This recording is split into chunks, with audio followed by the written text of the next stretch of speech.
everyone, welcome back to my channel. Today I have another video in my continuing series from book to film. This is one I'm particularly excited about because this is going back to, you will not believe this, but this is going back to not only my teenagerdom, but my childhood. The story I'm focusing on is The Remains of the Day, both a Merchant Ivory film from 1992 and a 1989 by novelist Kazuo Ishiguro.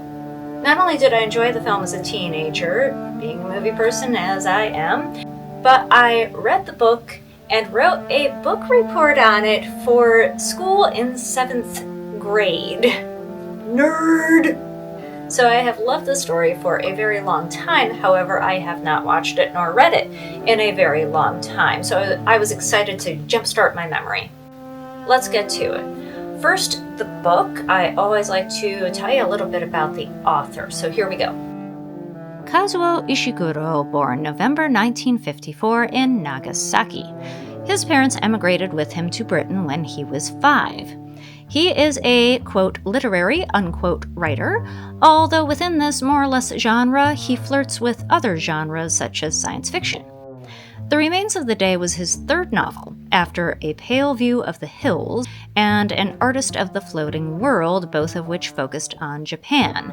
Having read Floating World and Remains both, I can say that the switch from a story that might be considered quintessentially Japanese, and this from an author who had not actually been to Japan at the time, and one that is quintessentially English is seamless. The novelist seems to have a gift for at least a certain type of character, which is revealed to be, quintessentially, human.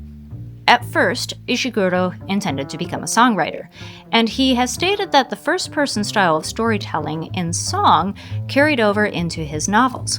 He has also said that he likes to write pre- and post-war settings, letting his characters examine how their convictions and opinions may have changed through the reality of conflict. Moving on from songwriting, he decided to become a writer instead. A Pale View of the Hills sprang from his fiction writing thesis from the University of East Anglia. His novels have won much critical acclaim and other awards, including the 2017 Nobel Prize in Literature. He has also worked in screenplay adaptation on the 2022 film Living, which was based on the 1952 Kurosawa film Ikiru. Did not know that. He also at long last did get to compose a few song lyrics for jazz performer Stacey Kent. He lists Proust and Dostoevsky as influences, but his favorite author of all is Charlotte Bronte. He says his novels would not be where they are but for, among others, Jane Eyre. Okay, so Ishiguro, very interesting dude and very interesting books. Now, thoughts on this book itself. This particular edition published Vintage International, which is a division of Random House, in 1989. It clocks in at 245 pages, so not too bad as these literary fancy novels go. This was the winner of the Booker Prize, very big literary fiction prize, in 1989. Okay, very quick rundown. I promise my thoughts on the book. Like many, I haven't read them all, but like the few of Ishiguro's novels that I have read, this is narrated in the first person. Mr. Stevens is a longtime butler at the fictional Darlington Hall, and he has seen a lot in his time. He became a butler because his father was one. He has very definite ideas and ideals regarding the qualities of what it takes for someone to be a good butler and how one should strive to try to complete the role. And role is here a good word because for Stevens, the job is something like a costume that one puts on in public and only takes off in complete privacy. For Stevens, he takes this role so seriously that he hardly ever sheds it. And this affects his personal life so that he really pretty much doesn't have one. And because his narration in the book is through the first person, it's kind of like he's sitting telling it to you. Therefore, the mask remains on through the story. And that comes through in the style of the voice. Speaking of first person, something else struck me about this as a choice of narration style in this particular story, because we are only meeting the other characters through Stevens and only know about them what he chooses to tell us. And that's natural for first person. However, with such a character as Stevens, that means we're learning about the other characters through their reaction to him, and in that way, we are learning more about him than perhaps he would choose to tell us. Also, we're never actually taken to Darlington Hall, despite it being the setting of most of the action, because he is telling us this as something that has already happened. And it occurred to me that because he focuses so much of his life on it and spends so much time devoting to the running of the hall, that he's a direct representative of the hall. For all intents and purposes of the story, he is Darlington Hall. What we learn of Stevens himself direct from him is only what he chooses to share, which is largely his philosophies of the job. There is the occasional line, which is so occasional that you could miss it. For example, there is a major conference, very big deal, that Stevens is looking forward to. He has to focus on maintaining everything throughout the evening. At this point, wouldn't you know, his father is taken gravely ill. Stevens sticks to his job. He focuses on the guests and ensures that the evening's going smoothly, but he does check in on his father when he is able. At one point, his employer observes that Stephen looks as though he has been crying, and Stevens brushes this off. However, if the employer hadn't mentioned anything, we would not have known. It is the little asides like this that show him as a very human being indeed. His match is met in Miss Kenton, the housekeeper. She is also very good at her job, but more willing to show her human side, and a friendship springs up between them, which might become more. But Stevens is far too dedicated to his work, which has become his life. Now, this is a far more engrossing book than you might think it would be, but again, I think this is due to Ishiguro's choice of first person. Despite Stevens's desire for distance, first person naturally creates an intimacy. Like I said, it's like having a one-to-one conversation, or perhaps even writing in a diary. And Stevens does allude to the fact that he may be writing this down, and that's what we're reading.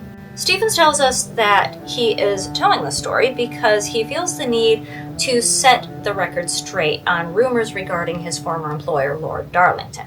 However, in the Ishiguro style, Stevens is a somewhat unreliable narrator, and in the end, even he has to conclude that his defenses of his former employer may not be completely defensible.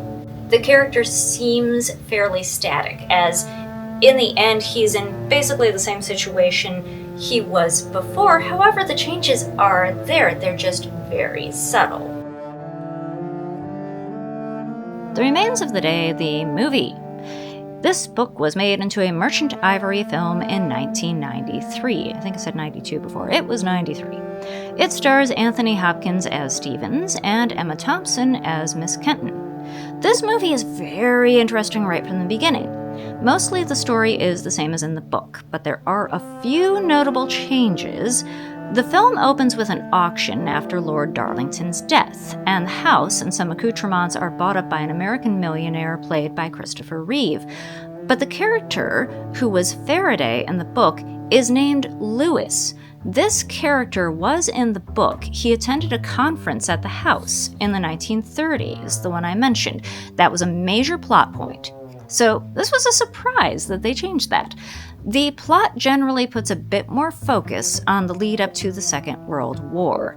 This was naturally where the bulk of the action in the book centered.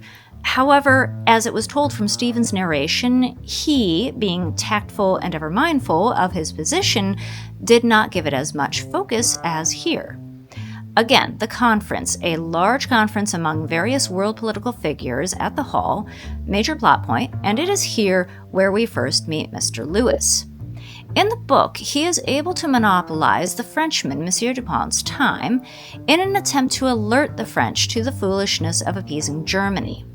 However, he is not so successful in being able to get Dupont aside in the film, and although his failure at turning the tide ends up the same, the way in which it gets there is somewhat different. As to much of Stevens' personal philosophies on butlering, these are turned into either speeches or the script finds ways to bring them up in conversation. Again, it's his way of relaying his personal feelings.